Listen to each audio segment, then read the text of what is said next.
All right, here we are with the Pike Stories. I am Trish Soysu, and I'm here with Paul Miranda.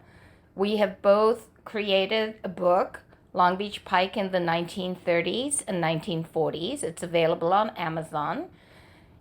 When you purchase this book, you support our podcast and our research, and thank you so much.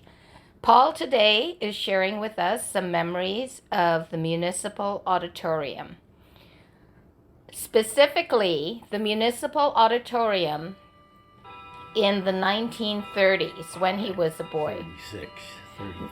1935, 1936. So we'll just let Paul talk and record and see what comes out, Yeah. right? Go ahead, That's Paul. the first time that around that period was when a bunch of kids from the apartment houses where we grew up at on south side there, north side of the pier, around Magnolia and all those streets up there. Most of the kids lived at Neptune Place, Santa Cruz, Daisy, Maine, Golden. We lived right in those streets, right in there, right on the ocean front. Nice. And we decided we'd take off. There must have been about 6 or 7 of the kids that kind of hang together, buddies, you know. And it was summertime. We decided we'd go down and look at this thing that was called the Big Float. It was in the water, and you could dive in the back of the Municipal Auditorium bulkhead, which is the bulkhead being the center up here where you dive off in the water. Okay. That was the bulkhead in there. And you dive in the water and swim out maybe, I don't know, maybe 30 feet or so to get on this float. And the float was pretty good size. It was probably about, I don't know for sure, but it could have been about 30 feet wide and about 60 long. And it had ladders that when you dive in the water, you get on the ladders and crawl up and get on the float. And we get up there, and the guys would start pushing each other in the water. We'd be just playing games, just kid stuff. And we'd see who could go the furthest underwater. We'd dive in the water, and we'd go underwater to see who could go the furthest, who could hold their breath the longest. And there's little things that we would do. And then another thing that I can remember, just a few feet from it, was another float that had boat rentals. The float was loaded with rowing boats and electric boats. These little electric boats could carry 2 people. Really? And you get in them and it's all electricity, batteries operated, and then go around inside the lagoon there. And it was really popular, you know. It's beautiful. It was nice. It's no noise. But I remember that very well. But my dad decided, you better learn how to row a rowboat. And I says, what's that? He says, it's that right there. He pointed to it. He says, on that side, these long oars, and I'm going to rent one, and we're going to go out, and I'm going to teach you how to row. Well, I thought it was going to be easy, but it turned out to be real hard. Lots of work. To try to row this big old honky boat. My dad would grab one side, and I'd got the other, and their oars were huge. They stuck out in the water quite a ways. And we try to do in unison, both pull at the same time, but it never worked out that way. The boat was going crazy. But that's how I learned how to row one of those things. I got pretty good. My dad stayed with it. And he loved to go down there and swim and do the things. But that was one episode of finally coming and seeing this nice, beautiful building, Municipal Auditorium. And then I later go walk around the grounds and see all these beautiful flowers. And the flowers were usually in front of the building, and on the side were beds of flowers. Like I remember in October, they would plant violas, pansies, calendulas, stock, and a couple other varieties of flower which grow in the winter time. They put them in October, and they would grow through and start blooming. Everything was beautiful in the springtime, early spring, just beautiful pansies with beautiful colors. But there was several mounds that were quite high, and they would plant all these different flowers on these mounds, keep them in perspective on a design. And it was pretty. When they all in bloom, like one sliver of that part that comes down would be yellow, the next bed would be blue, the next bed would be white, and they had a circle of color, and it was beautiful. And then in the summertime, usually, I guess I can't remember for sure, but they start planting the summer flowers. It was in August, in April, and I was trying April and May, somewhere around there. They started putting in the summer flowers. They take all those flowers out in those beds from the winter planting, and then they would replenish the beds with manure and fertilizer, do their thing, level the beds out again, and replant. Only this time it'd be summer stuff. It'd be stuff like all the summer flowers, like petunias and all the different stuff, marigolds, all kinds of summer flowers. So they had two crops of flowers they'd plant a year. And usually October, November, when they put in the winter stuff. And that would last over until about April. And then we'd redo the beds over, recondition the beds, level them out, make sure they had the fertilizer in them and everything, and replant to summer. Where did the flowers come from? They came from at the time, the city had its own nursery. And it was located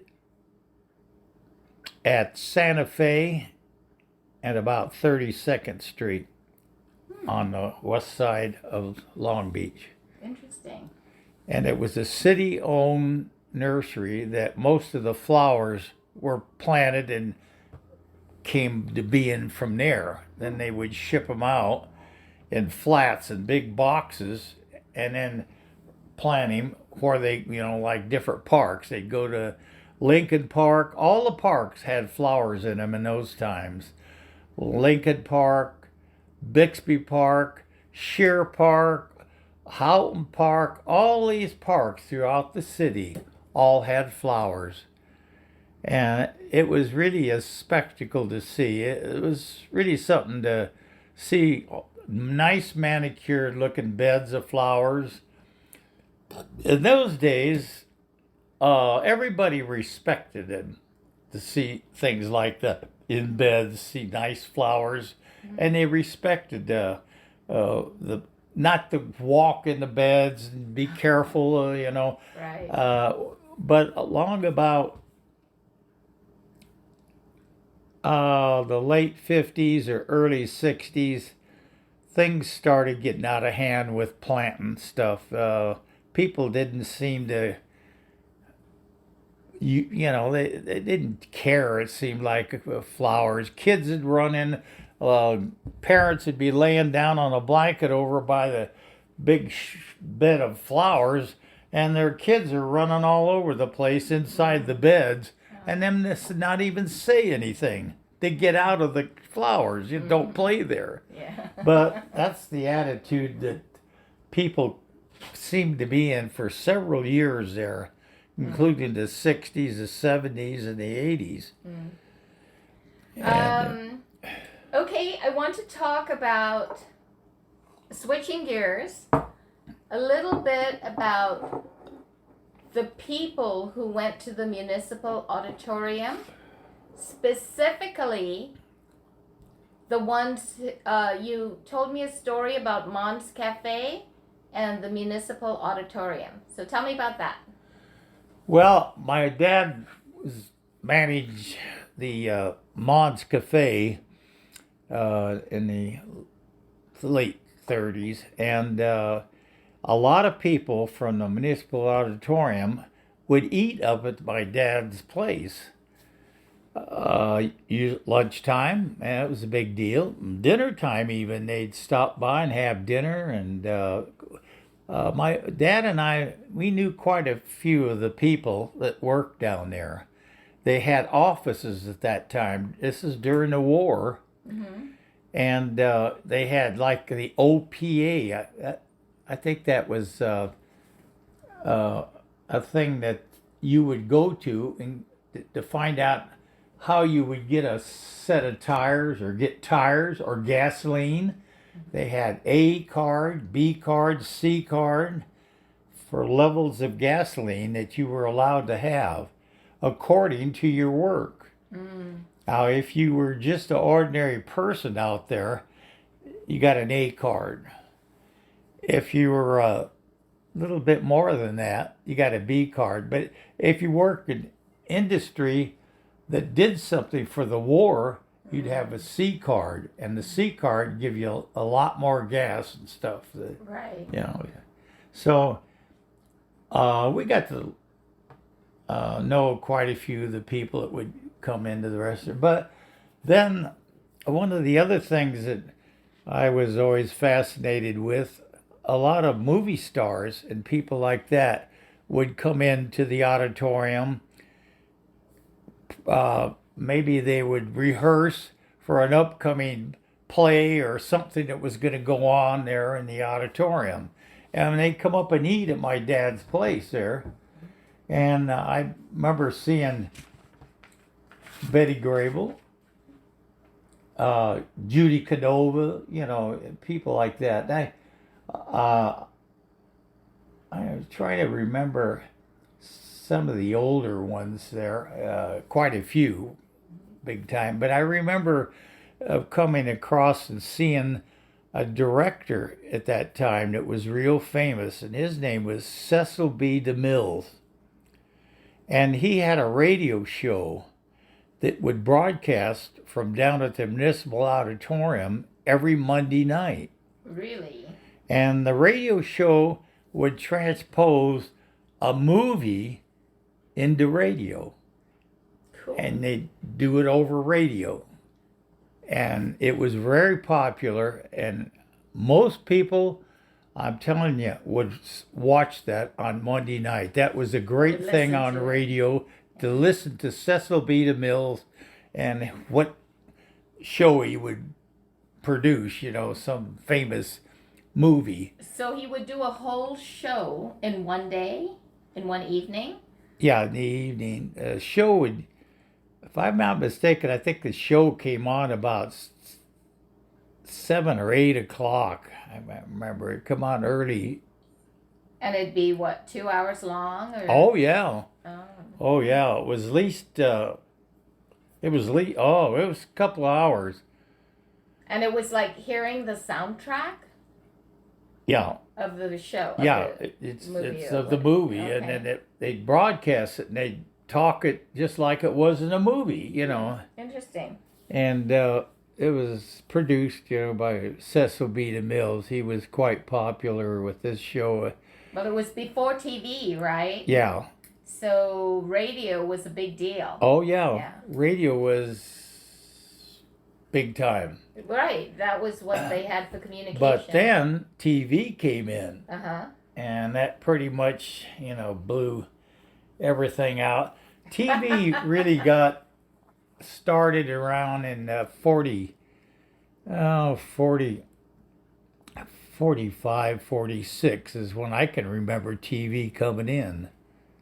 With giant tubes in the back of Yeah, them. yeah, all that stuff. And it was quite a time to see TV come in like that. And there's only a couple of TV stations at the time. Channel 5 was one of them, KTLA. Wow, really? That was the first channels.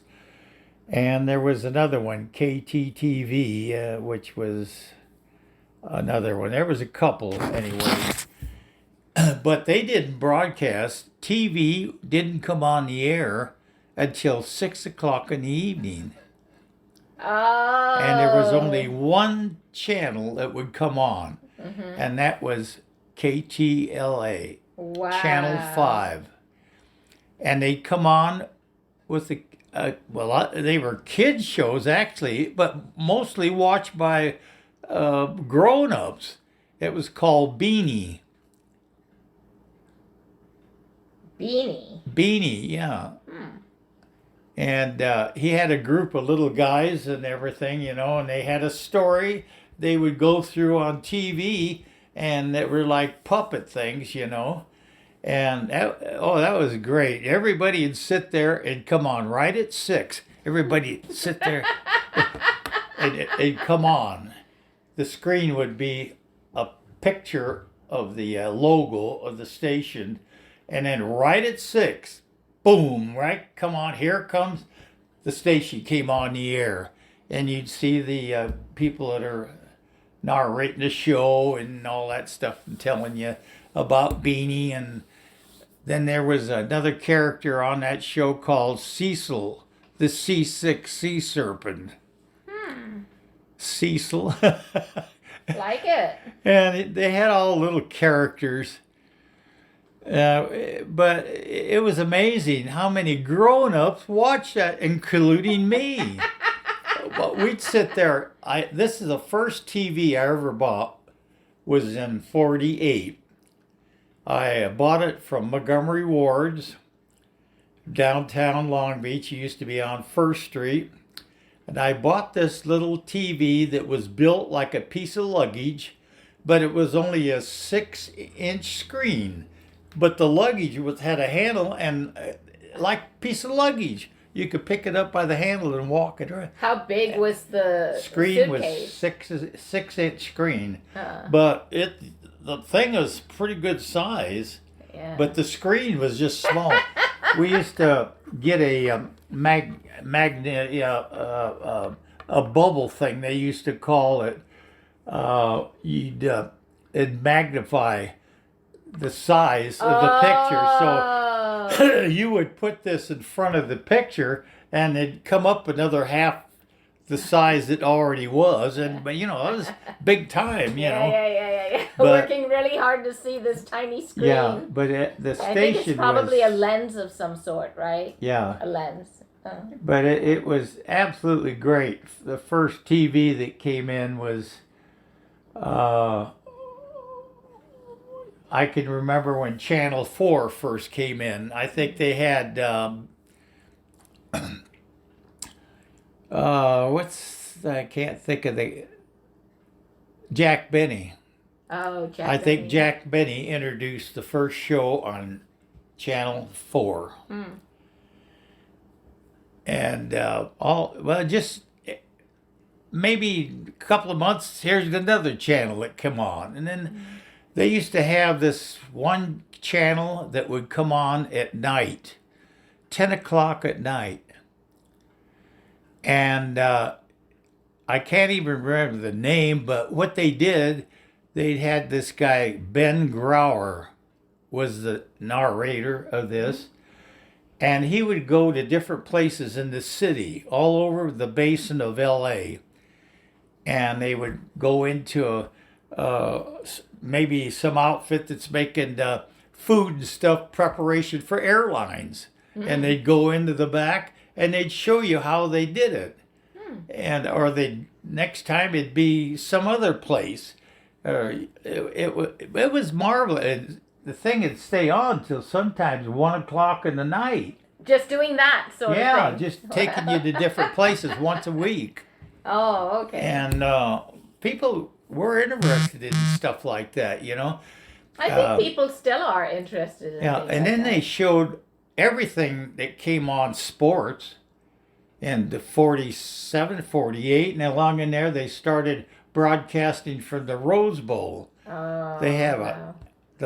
the Coliseum, all those outfits, football games, baseball, all of them were broadcast for nothing. Oh, that you was didn't a great have to thing. pay for Didn't them. have to pay, you know. Wow. I wonder when pay started happening. The what? I wonder when they started having to be paid for. Well, I don't know, but I can remember setting up my first TV. This one I'm telling you about. It was called Airways, and it was made by Montgomery Ward, Their own brand. one of their brands. And I remember my wife and I, we just got married that year before, 47 in September. We just got married, and we moved into this little apartment in February of 48. And about a month after we moved in there, I bought this television, this airline from Montgomery Ward's. I went up on the roof of the court we were living at, which was the second floor, and I went up to put the aerial up, Yeah. and I didn't know, there was no instructions, no nothing. He said, yeah, just put the aerial up. So we lived at 718 Chestnut here in Long Beach. And my wife was in the, we were on the second floor, and she was in the apartment, and I was up on the roof, and I'm trying to get this thing straight. And for some dumb reason, I thought the station was hooked up with the Avalon. Oh.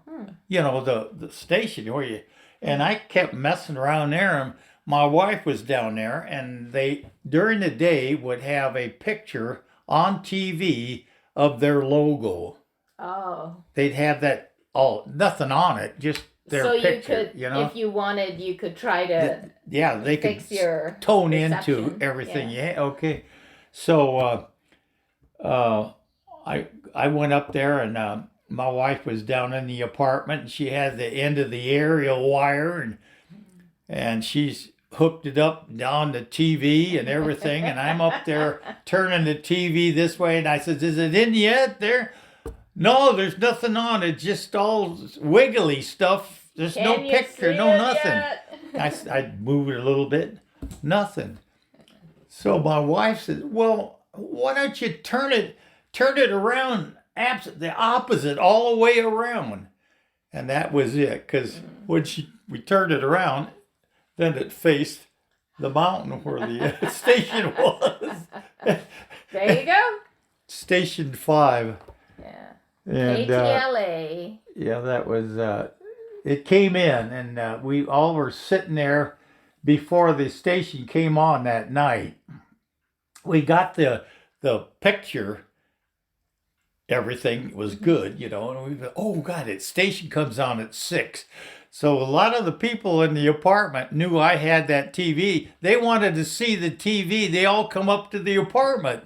Wow. There was about 7, 8, 10 people come up to the apartment. Looking at this 6-inch screen, or Yeah. was it a 4-inch screen? Yeah, and everybody's sitting there in this little single apartment, waiting for 6 o'clock, and all of a sudden, it's almost, what's minute? It's a minute too, and Oh my all of a sudden, it's God. okay, and all of a sudden, bing. Yeah.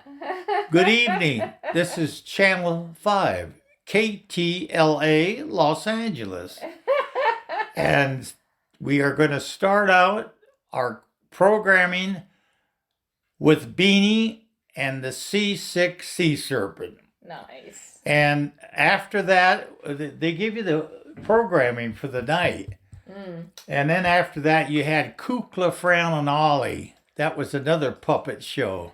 Oh, so they were puppet shows, like hand puppets? Yeah. Or, And then they had the kid shows, were on with different things. And we just got hooked up. And then they started putting wrestling on, and that did it. When they put wrestling and boxing and all that stuff on TV, everybody boy, had to get people one. would stand up. I remember seeing people downtown, like one place was Strickland's. It used to be at 7th and Pine Avenue. It was a music store and sold appliances and stuff, sold TVs. And they would have 2 TVs in the window going in the evening when they're on. And the place would be so packed up, they'd be in the street. They had to send the police out. The police would come out and tell the people to get back up on the sidewalk. You're obstructing traffic. There was that many people. I was one of them. And we lived just a few blocks from Strickland, just off of 7th. I lived at 7th and Chestnut. I just had to walk across Pacific Avenue there and get to Pine. And right there at Pine and 7th was Strickland's. So I'd be there, and there'd be people watching wrestling, and it's colder than hell. And we're standing there watching Togo and Lord Blears and all these dumb wrestlers, Well, like, around what year would this have been? Huh? Around what year would that have been? Oh, that was 48. Around 48. 48, 49, So that's 50. after the war ended. Oh, yeah. That was, I was trying to think, yeah, that's about then, about 48, 49. That's when those wrestling and boxing would come on at night. God, it was, and then to go to places to cover a TV story that was happening right then. Like they'd say, we're butting into this show. There's been a cave-in and a person trapped, and we're going to show you what is going on. Boom, and they'd go to where it was, anywhere in the city. And people would say, hey, Kathy Fiscus is a little girl that was playing in her backyard. She fell in a pipe, abandoned pipe, that was used by, I guess, oil well companies. They abandoned it, but somehow it decayed and everything. And a little girl playing in her backyard went down into the pipe. What? Went way down in, and they kept open all night long until about 4 o'clock in the morning, trying to get this little girl out. And what they did, they finally dug a ditch. Here's the pipe. They dug a ditch on one side all the way down, and then they tried to figure out where she was at, and they were punching a hole in there so they could grab her, get her up on. And that's what they did. And I guess it was about 4 or 5, because a lot of people stayed up all night and watched it. Of course, she died. So when they recovered her, she was already dead? Yeah, she was gone. But that kind of story, oh my God, everybody was watching all the details. Yeah. Nowadays, what they do is they show you what's happening, and then now back to your regular programming. Yeah, but that was a big story, this little girl. Kathy Fiscus was her name. Wow. But stuff like that got TV going, Well, nowadays they still do sometimes show like when the police are chasing a vehicle. Yeah. Right. Like the whole thing, right? Yeah, it was quite a thing watching all of that stuff come in. And But so this was after the war, but during the war, it was mostly still newsreels and stuff like that in the theaters, right? During World War II, Yeah. it was probably, I mean, I remember seeing like There was no TV no around. TV, so No. newsreels in the theaters, right? Evidently, I understand there was some TV back in the 30s, but not for, public use. Experimental stuff they had and messed around with it. But I think the first inclination I can remember of TV was it must have came out about 46 or so, 47. Another investigation path. Yeah. But we started out talking about the Municipal Auditorium. And then because of all of the famous people that went there, we sort of diverted to other things. But let's see, is there anything else we want to talk about the Municipal Auditorium? There was several big time people that they used the Municipal Auditorium. Frank Sinatra. Oh, Frank. I remember he had a big show that came into town at the Municipal Auditorium. Nice. And I think it was just before they started wanting to tear down everything. So I'm not sure when that show came in, but I think it was the first part of the 70s. Really? They had Frank Sinatra, Steve Lawrence, Eydie Gourme at the auditorium. They had their program, and it was great. It was a great show. Cool. That's when Frank Sinatra, he started losing his voice about that time.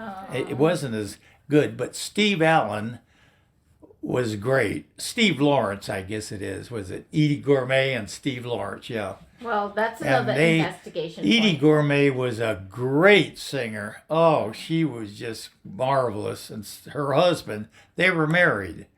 And her husband sang too. But they played down at the auditorium.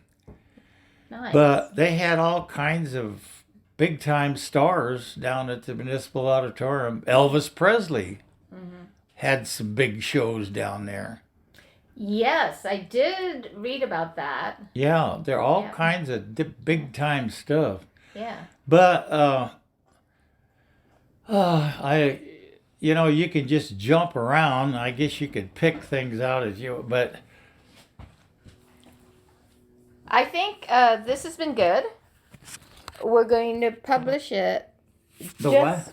This has been very good. Oh, well. No, we jumped around a bit, but we're going to... Wow, we've been going for half an hour. I might have to cut it. I might have to cut it into two. Yeah. And then we'll pick things out for us to talk about again later. Yeah. Well, that's kind of interesting, too, after you think about it. Some of the early time stuff of TV that came in hooked up with the Municipal Auditorium. Yeah. I mean, they used to have boxing. I was trying to think.